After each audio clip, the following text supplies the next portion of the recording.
We're going to start up here in the front. It does have a hookup light on the jack for hooking up at nighttime. It does have our up and down button for running it up and down.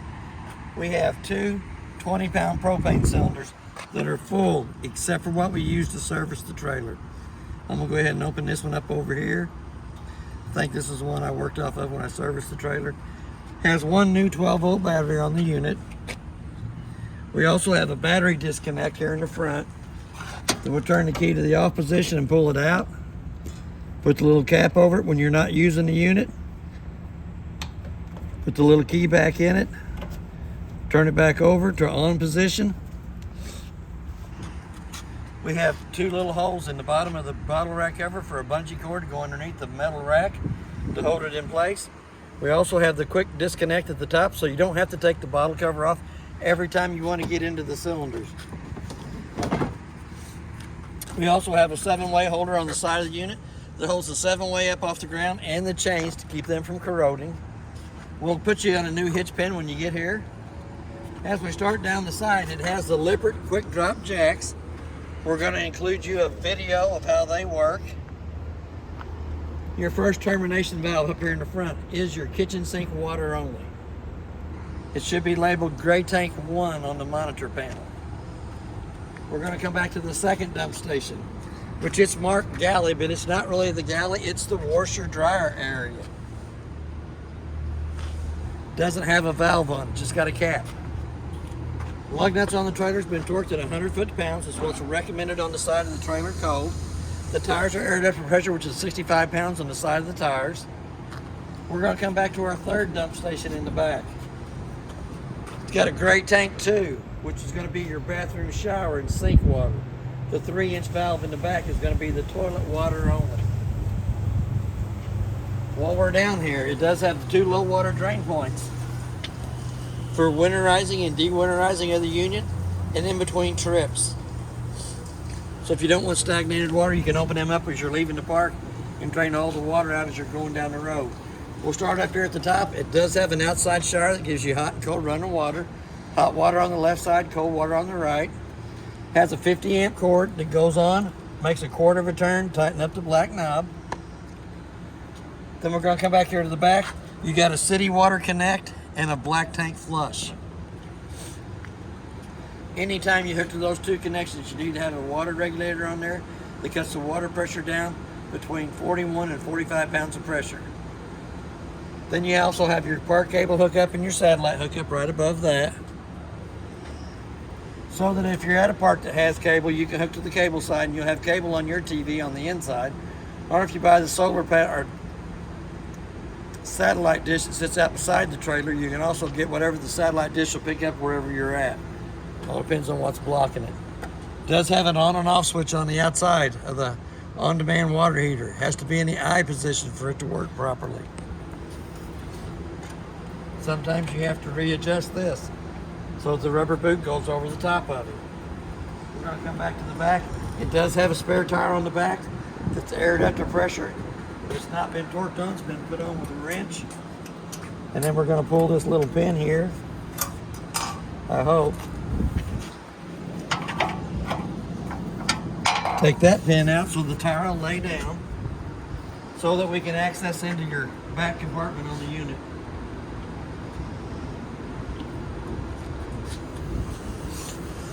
Back compartment opens up. It does have a 110 outlet on either side of the compartment in the back. It's got your little rack up at the top for your bicycles or any other appliance that you'd want to put in the back. It does have pretty good size space side to side. You can add a lot of little appliances in there if you wanted to. Like your bikes? Bikes. It does have a 751 key to lock it in place. So here we're going to come back. We're going to turn the 3 thumb locks back sideways. We're going to lift the spare tire back up. Going to put the little pin through.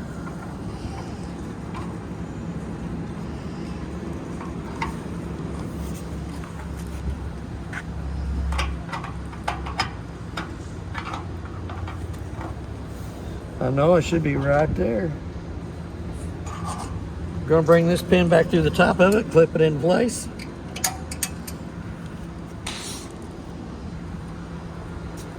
we're going to come back up to the top. It is prepped for a backup camera in the center of the unit.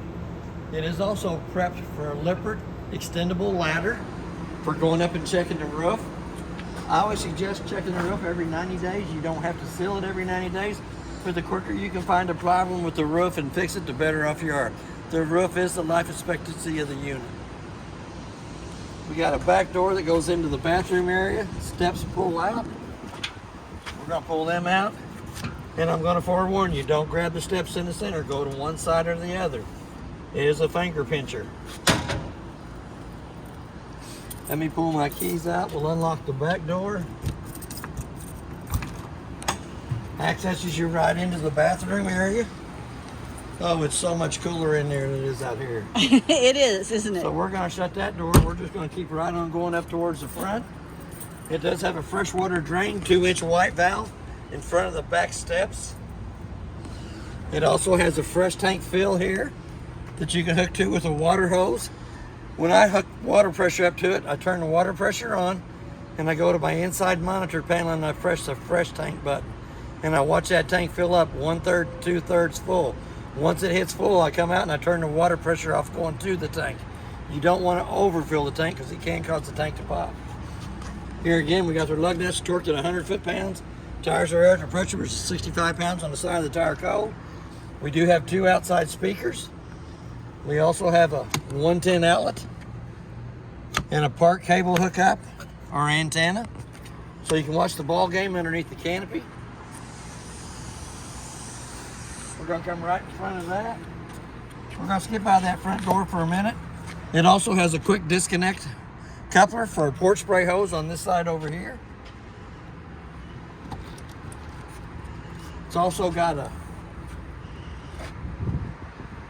outside refrigerator that is 110 only. Has to be plugged into 110 for this to get cold on the inside. It is a little cold to the touch of the hand on the inside already. You also have an outside grill that pulls out. Red handle comes down, locks it into place, keeps it from going back in. Quick disconnect hose. We'll hook to the connection here in the back. And then it comes down to the frame of the trailer and quicks to the quick disconnect here underneath the unit. When it's hooked to the quick connect, the T-handle on top has to be turned in line with the hose for it having gas coming from your 2 propane cylinders up on front.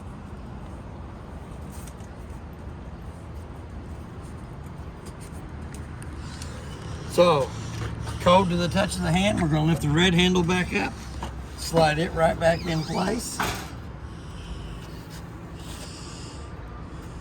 Right inside of the outside compartment is the outside of the furnace. It sucks cold air in the top, hot air out the bottom. I always suggest putting a mud dauber screen over the outside of the furnace for the simple fact that the mud dauber screen is less than 20 bucks. It's $155 an hour for every hour that I have to take the furnace out to clean the mud daubers out of it. So that $20 investment's worth its weight in gold. Before we go too far away, we do have an outside range hood vent. It has to be flipped up, allows the flapper to flap, so when you travel down the road, you want to push it back in place. Outside porch spray hose goes in right beside of the refrigerator there. Makes a quarter of a turn. Gives you a nice little spray handle for it. We have the handle for your Lippert quick drop jacks for all 4 corners. And we have another handle mounted to the wall on the inside that does the tongue jack only. So there is a manual way to crank each one of them in or out. For any reason, they won't work on their own. And that tongue jack one goes in through the top, right? In through the top of the tongue. Here again, you got 2 slide rooms on the unit. Both of them will have a 3/4 inch bolt.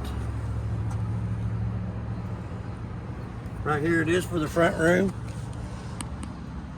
9/16 or 3/4 inch socket and a ratchet will ratchet those in and out for any reason that they won't work off the switch on the inside. So we're going to come back, we're going to open up the door, fully extended and open. Man, I can already feel the cold air. Here again, we've got a blue handle on the left-hand side of the door that loosens the steps from the door frame. We have a little push button underneath each one of the legs, 15 to 18 slots in the bottom of the legs for adjustment. But the main thing is when the steps come out and lay down, they have to lay flat in the threshold so that the door fits over the top of them properly without scraping. Not too bad. We're going to go to the inside, which is a lot cooler. It does have a working fire extinguisher on the left-hand side as we come in. So we're going to come back up to the very tip top up here. I'm going to shut the door to keep that air in. It does have a solar panel on top of the roof. Tells you exactly what the sun's putting out to the battery, which is 14.0. We're going to come right down below that to the monitor panel. We're going to check the battery life, shows the battery's fully charged. To get an accurate reading of the battery, you'll always want to have the 110 line unplugged and then push the battery button. Freshwater tank shows you that it's empty. As it fills up, it'll show 1/3 to 2/3 full as it fills. Same way with your black tank. Your gray tank 1 will be your bathroom shower and sink. Galley is going to be the kitchen sink up here at the front. And then the one for the washer dryer don't have any valve on it. It just has a cap on the end. We're going to come down to the switches right down below that. The first one is the red one that turns the water pump on between the freshwater tank and the faucets. The second one turns your LED lights on the awning. And the third one turns your LED strip above the slide room. So let's run that slide room out. It's always good to make sure that nobody's pulled up alongside of you on that side, or there's a tree in your camping spot.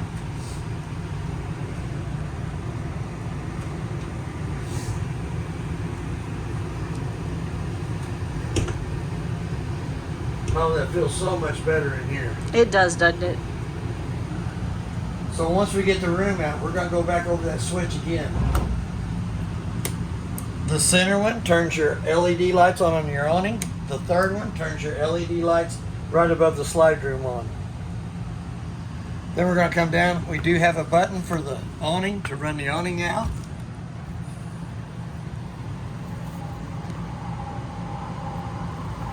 We're going to let it run all the way out, and then I'm going to step back out there in the heat and show you exactly how the bars pull down. I don't mind being in the heat now. Now that we've cooled off a little. Nice and cool inside of here. The skirt is going to hang straight up and down. Now that we got the skirt hanging down on it, we're going to come back to the back arm, which is closer for a little short guy like me to pull down against. We're going to pull down against this back arm, which puts the pitch of the rain coming off this corner of the unit. There's one on the front arm that does the same thing. So we're going to push it back up in place.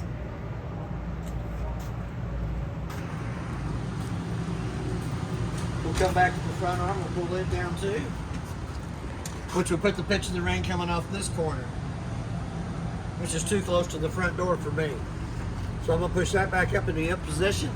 We're going to go right back into the switch. We're going to run it back in. Here again, you want the canvas being on top of the roller as it comes in. That way when it's up against the unit, the canvas is coming over the top of the roller.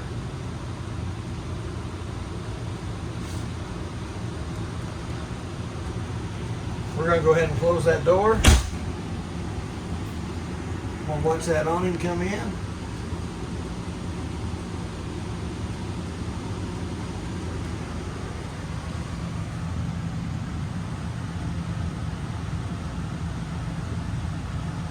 There we go. Then we're going to come down to the dimmer switch for the 4 living room lights and kitchen lights. We're going to turn them off. We're going to turn them back on.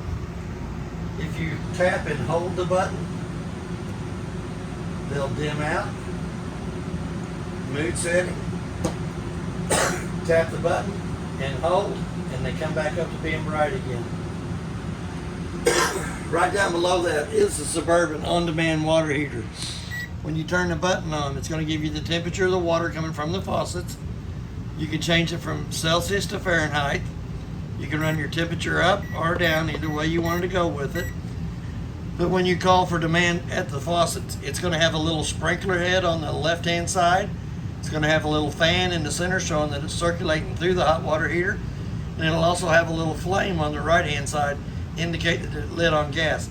It doesn't come on hot right off the bat. It takes it about a minute's time for it circulates through the hot water heater to give you hot water at either one of the faucets. There is 2 sets of keys for the unit. One purple key does the front door lock and deadbolt. The other purple key does the back door lock and deadbolt. And then you have a 751 key for your outside compartments. 2 sets of keys right there. It does have a set of benches underneath the countertop. We're going to slide right on around past that. They did mount your TV on the wall and your bracket. We also have a button underneath there for the stereo. It's going to tell you welcome. It's going to be on KC, so we're going to turn your number 1 speakers off, which is in the inside. It also has the HDMI cord hookup and a USB port. Has the changing of the channels.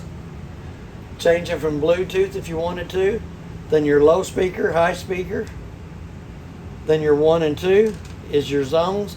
Zone 1 is inside at the auditorium here. Zone 2 is your outside speakers. And we'll turn it back off. There should be one thing. I'm going to go back to the TV just for a second. They put this sticker right here because this is the code for your remote control.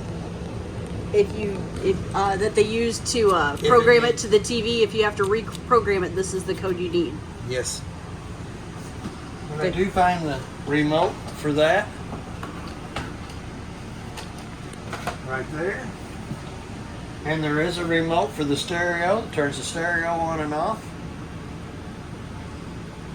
Ta-da. It's so friendly. Welcome. It tells you welcome and tells you goodbye. There's the welcome. There's the radio. There's the goodbye. These 2 remotes was up in the cabinet, up here to the left side of the microwave. On the microwave, it has a clock button on it. As soon as I can see it, find it right here. Then we're going to say it's 2:30. Hit that clock button again till the 2 center eyes is flashing. The only reason I set the time on the microwave is if I leave the unit and come back, I can tell if it's lost 110 power coming to it if it doesn't have the proper time. That's the only reason I set it. I set it here at the shop. One of the other guys will come by, they'll unplug my unit, plug their unit in. They realize what they've done, they unplug their unit and plug mine back in. But if they've done that, if I come back to the time on it, it doesn't have the proper time. I know that it has lost 110 power coming to the unit. Right down below that, there is a switch that turns the light for the stovetop on. Turn it towards the bottom and it has a fan. For the fan to work properly, the 2 tabs on the outside hood range have to be lifted up, allows that flapper to flap before the fan will work properly. So we're going to turn it right back to the light. Shows you the light on the top. We're going to turn it off. Glass stovetop will come up 2 times, up out of the way. Kind of protects the mini blind in behind it. Button on the far right hand side illuminates the valves on the burners. We're going to turn it to the highlight position using the striker on the left hand side to light all 3 of the burners up on top.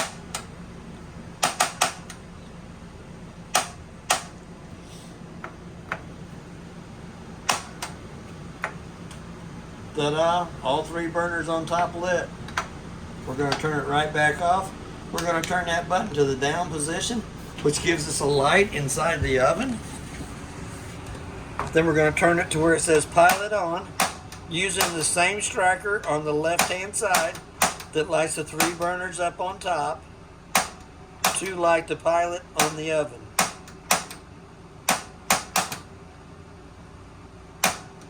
There we go.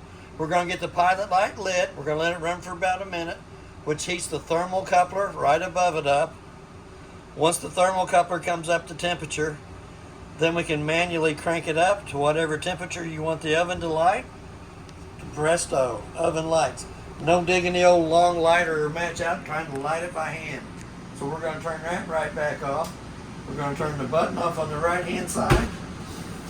We're going to touch the griddle at the top to make sure that it's cold to the touch of the hand. And then we're going to lay the glass stovetop back down over the top of it. It is not a cooking surface. It has to be folded up out of the way. We've run into that problem once before. Then we're going to come up to the cabinet space up top. It does have a SCAMI on it. It's going to tell you a lot of things about the camper. Go through your smartphone. It'll give you like a little show and tell like I'm doing. Probably a little better English, a little better explained. A pretty good sized cabinet space up the top, lots of extra snacks. We're going to go down into the bottom. Does have quite a bit of storage underneath. We're going to go back up to that single tubbed Single basin sink. Exactly what you want. One little stopper in there. We're going to turn it back over. To the left side is the hot side of the water system. To the right is the cold side of the water system. Won't have water coming out until you pull back on the handle. Not too bad. So here again, Very nice. you got a little strainer off to the side for your dishes. You can wash them up in here, lay them up there, and let them dry. We do have a light switch on the left-hand wall that turns the 3 lights above the kitchen sink on. We have 2 110 outlets on the left-hand side, and we got 1 110 outlet on the right-hand side. So you can put the coffee pot and toaster on this side, the radio on that side while you're up here washing them dishes. Margarita machine. Our margarita machine. We're going to come into the top drawer. All the paperwork that's in the trailer is in this top drawer. In this brown bag. There's one more very important piece of paper I was looking for. It's that one right there. That is the Forest River information sheet. And it will tell you all of the appliances, exactly what they are, model number, and serial number. So if you have to call in for any kind of a warranty thing, they will have to ask you for a model and serial number. So you don't have to take the appliances apart. You can look and see the outside grill, gives you the model number on it. Slide ring motors, tires, awnings, furnace, fireplace, whatever you need on that sheet of paper right there. 2 more drawers down below it. Hide a lot of little goodies, little extra snacks in there. We're going to come back up to the refrigerator. We're going to open up both doors on it. It has a control on the right hand side that controls the refrigerator and freezer. I run it at about 6. That way it would freeze stuff in the top but wouldn't freeze stuff in the bottom. Pretty good sized little icebox. There is paperwork on it down at the bottom, and it looks like there is an extra door handle in case something would happen to one of your door handles. There is an extra one in the bag down at the bottom. So we're going to shut that right back up. We're going to come off to the pantry on the left hand side. It's got a 2-way light in it that you can turn on 24/7, or you can turn it on to where it's motion censored, so that when you open the door it automatically comes on so you can see them snacks, cereal inside there. We shut the door here in just a few minutes. You'll see the light will go off on the inside. As long as it doesn't have anything flashing in front of it, it'll go right back off. It does have 2 lights above the chairs that have to be turned on by hand. Pretty good sized little storage cubby between it, between the 2 drink holders. It does have a pull handle on either side for the recliners to come out. This is the rest of the box of the stuff that was in your TV bracket mount. We also have another 110 outlet off to the right hand side of the recliners. I'm going to come back up here and I'm going to run that slide room out.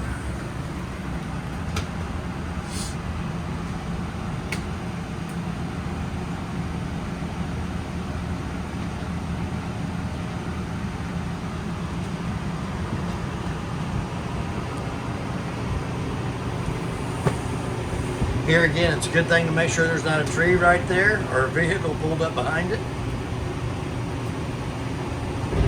There we go.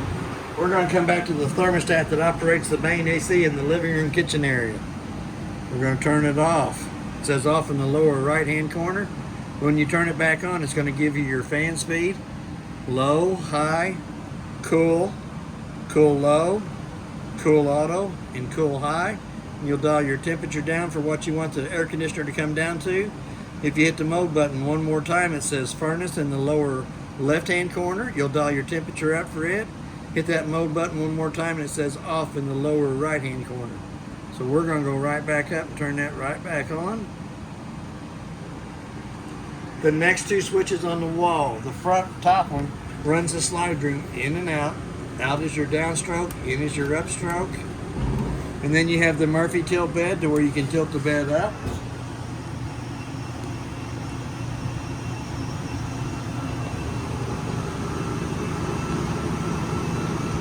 Murphy tilt bed goes down.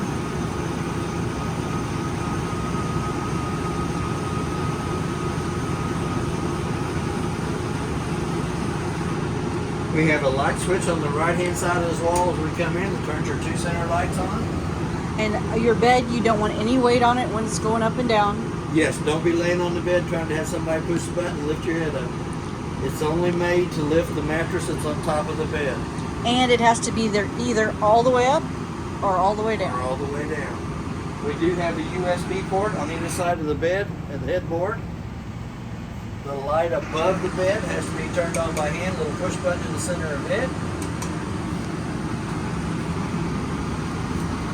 Can be lifted up for storage underneath. 4 little baskets for the shoes, extra bedding, pillows. Has the push out bar on the bottom of the mattress that lifts the mattress as the bed comes in the up position. Here again, all your round vents in the ceiling are for the AC. All your square vents in the floor are for the furnaces. This AC is hand controlled, so we're going to turn it all the way off. Once we go to turn it on, it's going to say low fan 1, low fan 2, high fan, low cool, and high cool. You want to run the compressor wide open, and it'll fan out either side of the AC, front or back. It does have the 2 black filters on either side.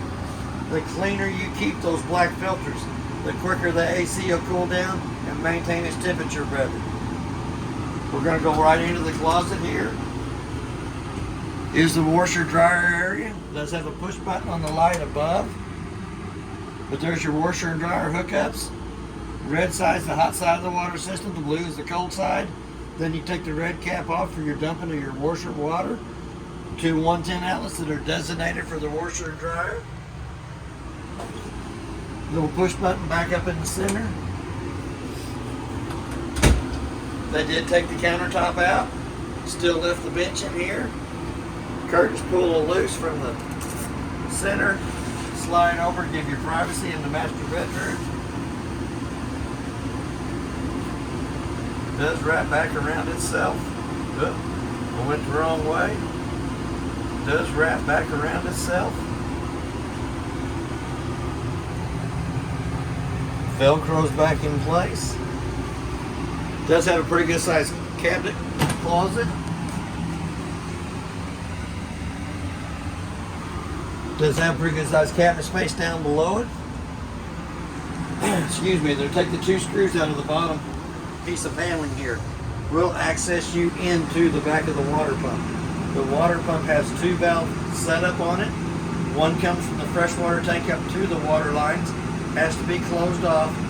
The other valve has to be opened up to the line with the cap on the end of it for sucking antifreeze through for winterizing in the trailer. It is in the normal operating position now, so that once you turn the water pump on, it will suck water from the freshwater tank to the faucets. Looks like the 3rd light off here to the side has to be turned on by hand. I thought it'd come on with the switch, but I might be mistaken. The switch is right behind you. Alright. Yep, it goes on and off with that switch. It does have a 110 outlet on either side of the bed. It does have a privacy door between the bathroom and the bedroom. One more light switch on the wall in here turns the lights above us on.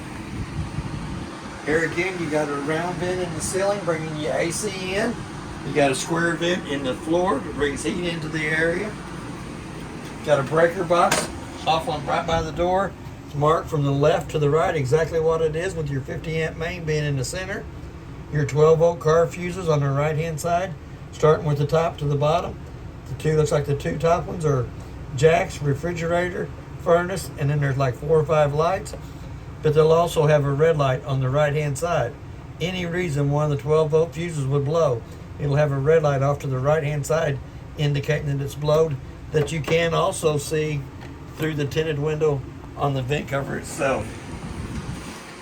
Here again, they got your medicine cabinet installed. We have our GFCI outlet to the left side of the bathroom sink. Here again, you got hot water on the left side, cold water on the right side. Does have a stopper in it Pretty good sized cabinet space for extra towels, wash rags, supplies. 2 more baskets up behind the toilet for toilet paper or toiletries. Pretty good sized 2 shelves off to the right hand side of the toilet. Could be towels and wash rags there. We're going to go up into the toilet. It does have a description on the back of the toilet on how to actually properly use it. You'll fill the toilet by pushing down on the pedal halfway full of water. When you get done doing your business, you'll push all the way down, fills and dumps through the bottom. Twice the water to the paperwork. Makes the tank dump a lot easier. Also has a narrow knob in the ceiling up here that cranks the back vent up. Little black switch turns the fan on and off. Does have a skylight in the shower for the taller guys. Here again, you're going to have hot water on the left side, cold water on the right side in the shower. Does have it comes across, hooks to the magnet there, pulls loose, opens up. Doesn't have a drain plug in the shower stall.